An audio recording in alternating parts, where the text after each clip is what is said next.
Hey guys, welcome back to Powerstroke Boys. We're working on my 2002 F-250. We're gonna go ahead and replace the sending unit in this truck. When you're gonna replace your sending unit in your Excursion, Super Duty gas or diesel, doesn't matter. I recommend getting the tank down as low as possible. As you guys can see, we are below E. We are extra empty. It's about maximum 420 miles in this truck with a 28-gallon tank. This is an extended cap short bed. So it's got a midship tank, as I call it. Midship basically means it's just center line of the truck itself. This is the 140-inch wheelbase. All right, so this is the second sending unit they've sent me because the first one came completely damaged. And you guys can see this one's completely damaged. It'll say in the description if you guys have a midship tank in your truck or not. It'll say it fits this wheelbase, doesn't fit this wheelbase. Again, mine's 140-inch wheelbase. And this is what it says fits for my truck. We have our float. We have our tank seal and a couple clips there.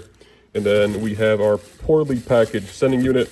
Now you guys can get this exact same one at your local parts store for about 800 bucks. Yeah, when you can get them on eBay for about 100 bucks. And that's where I got this one. I'll leave a non-affiliated link in the video description below. So really simple, if you guys never replaced a sending unit, it's essentially like replacing a fuel pump in a gasoline vehicle. You know, back in the day, the fuel pumps used to be external, but then when they went to electronic fuel injection, or EFI, everything became electronic in tank. So now the sending unit and the fuel pump for like a gas vehicle is all one piece, one assembly. As if you guys are having quarter tank pickup issues where you guys have basically an empty tank at quarter of a tank, when, you know, quarter of a tank's not fully empty, you guys will have a pickup issue. And you guys can see this is the actual pickup here, and you can see the screen. This is notorious for cracking off here at the stem. These are getting clogged with garbage from sediment and everything reoccurring down at the bottom of the tank, and it just builds up, builds up, builds up. You guys move the truck, it sloshes back and forth, and it just picks up a bunch of dirt and grime in here. I just did not want to deal with that. I wanted to fix the pickup issue and a quarter tank issue in my truck. So if you guys don't have a sump, now is literally the best time to do it.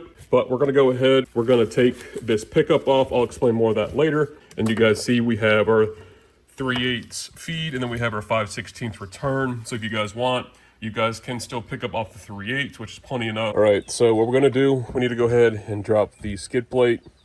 Now what you guys can do is you guys can actually use this and a piece of wood to lower the whole tank down, because the whole tank actually cradles this.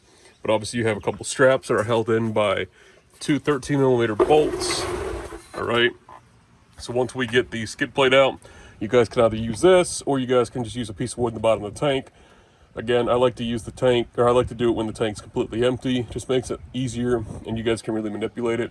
And then also, we'll have to get to the top here to get some connections. You guys can see we have a couple connectors, really not that bad. We got a couple lines, our sending unit there. And then we'll have to take the fuel neck, disconnect that up here. Okay, what we're gonna do, we're gonna leave it bolted into the bedside. We'll just undo the actual hoses here inside the wheel well. And then we'll have to probably spray those to get the hoses to break loose. And then we'll be able to slide the tank that way. Now, if you guys want, what you can do is leave this whole assembly together and just come up to the tank side. And you guys can just undo it up here at the tank, because you'll have a breather back here. So you guys can choose how to do that. All right, got the skid plate removed. You'll have two 10mm bolts here behind the front left leaf spring perch. Okay, come back over here, you guys will have two more just above the drive shaft. You come up front, you guys will have one more there, and you guys will have two up front, and you guys can drop the skid plate and set it off at the side. All right, and now you can hear how empty that tank is. I sprayed these clamps. We'll break those loose. Those are a 7mm or 9/32. We'll take a pick, we'll work that around. We'll pull the hoses up over the frame rail. Well, if Austin's big ass wasn't so fat and didn't break my creeper, those are gonna be 8mm, okay? And then take yourself a little scribe, work it around to break the suction between the hose and the pipe. Do it on the vent as well. Get these off, and then we can go ahead, take this line off here. Again, this is a custom sump setup I have, so you don't have to worry about that if you don't have this aftermarket setup. I've got the jack up underneath on the bottom of the sump. As you guys can see, how the tanks are uniformed. Now that the skid plate's off, you can see it cuts down both front and the back, and that's the lowest point. So if you're going to put a sump in a truck, go to the very center of the tank so you get the most fuel out of it as you can. So we have one 13mm bolt here for that strap, and you can see these just sit in the frame over here. Come back here, you got one bolt there. Right, you can access this back bolt on the inside of the front leaf spring perch. Mine was a little bit stripped out, so we got to replace that. I had to take a pry bar, come up in here against my track bar. Austin's jealous, and pry against it to pull it out. All right, both straps are loose, you guys can see. Okay, the back one will come up out of the way. To get this front one off, there's a bolt. If you guys didn't have an aftermarket fuel pump set up, you would have this problem with this bolt here in the front. Another 13mm, that'll enable you to drop the strap, and then you'll have one more on the back side as well. All right, you guys, I cut the old setting unit wire. That's not ideal. The pigtail is way over here. You guys could disconnect that, but I'm replacing this anyways. And you guys can see we have a 3/8 and a 5/16 quick disconnect. I sprayed that with some WD-40 to just try to break the grime and dirt up from all the years. Then we have our disconnect tool, okay? So the front of the tank will drop down enough where you guys can disconnect all that stuff. Again, I'm using the return, not the feed. So just reach up here, disconnect everything, and you guys will have to fight to get the hoses from right here. So we're probably just gonna reach up and disconnect them from right there as well. Just to do it on your back, man. It's doable, but man. So you'll have your vent here, okay? You have this quick disconnect style. The right one's a 5/16, the left one's a 3/8. 3/8 is your feed, 5/16 is your return. And then you guys have your quick disconnect for your sending unit, okay? And then up here, you have your overflow vent. And then this is just a tank vent that just follows up, and they just route back to each other. That's all that is. You have another vent there.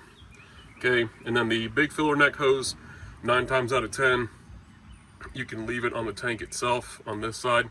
Take it off the filler neck side up there and just finagle it this way. Then you guys can undo the clamp to hold the overflow nozzle or the vent, and then leave that up there, all right? But yeah, this is what it looks like with no tank. Seriously thinking about putting it in the bed.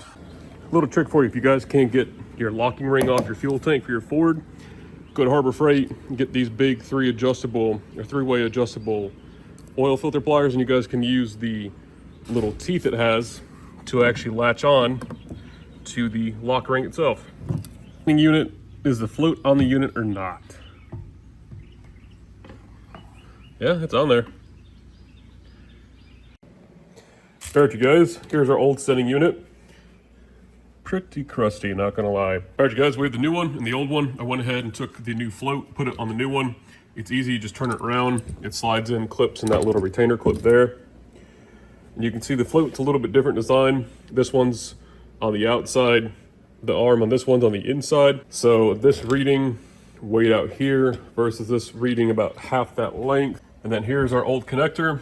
You can see we have 2 pins on the left, and then 2 pins on the left as well. So you don't get any moisture in there. You get a new tank seal, and you guys get 2 new quick disconnect little plugs there if you break them off. I believe those are. Other than that, it looks the same. Again, this is what your stock pickup looks like. Again, this is known to be broken off. If you guys don't have a sump, this is the lowest point in the tank. So if you lose this foot, you guys will have quarter tank issues. When I ended up doing the sump in mine, this was completely just missing and actually floating around in the tank. So gonna go ahead, cut this off again because I can't use this pickup because we have a sump in the bottom of my tank. Yeah, I mean, essentially it's the same thing. So have our 2 little tabs there, 2 little tabs, your old seal, and then you guys have your feed. I'll leave those caps so we don't put any dirt inside the tank. I've got the fuel pumps disconnected so we don't cavitate them. You guys can see we're reading full. We go straight to empty. You guys can see how slow this goes out. See, here we go. And then we should have 0 miles till empty. We go back full. You'll see the gauge is starting to go back up. Now we turn the key off. Setting unit goes all the way up. You can see our fuelometer, lightometer, and the tank up as such, as you guys can see. These fittings are going to face the 12 o'clock if the tank is vertical towards your stomach. Now you guys can see how this is not really wanting to sit down. It's probably because these little nubs twisted a little bit. And there you go. You guys can see we're sitting 100% flush. So they're gonna gall. It's gonna be kind of a pain in the ass to get it back on. So just take your time. Make sure you guys just get it straight and it bottoms out. And you guys should be able to lift the tank from these little inlets here. Okay. And then here's your connector. And you can just look at all that dirt coming right off of it. I know Austin's gonna watch this, and so will Evan be like, oh my gosh, yes. But this is the extra mile, people, that you go.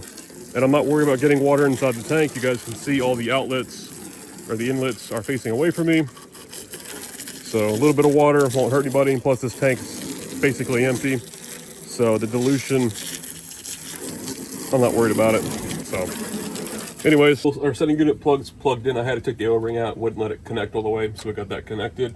Gonna go ahead and get the tank up now, and then we cleaned off the guard as well. So, top of the tank here, our setting unit is plugged in over there. We have our 5/16 on the right and our 3/8 on the left. Those are connected there. We have our front vent tube connected, okay? Everything's good to go up here. Tank's looking all nice and clean. If we come back here, you guys can see I loosened this hose in the back to twist it to get it up over the frame rail. We'll align that later. And then the tank is now back up on the jack. So pretty simple stuff. Everything connected up here. We're good to go there. The tank sits against the bottom of the frame rail. And then our last vent is connected right up there.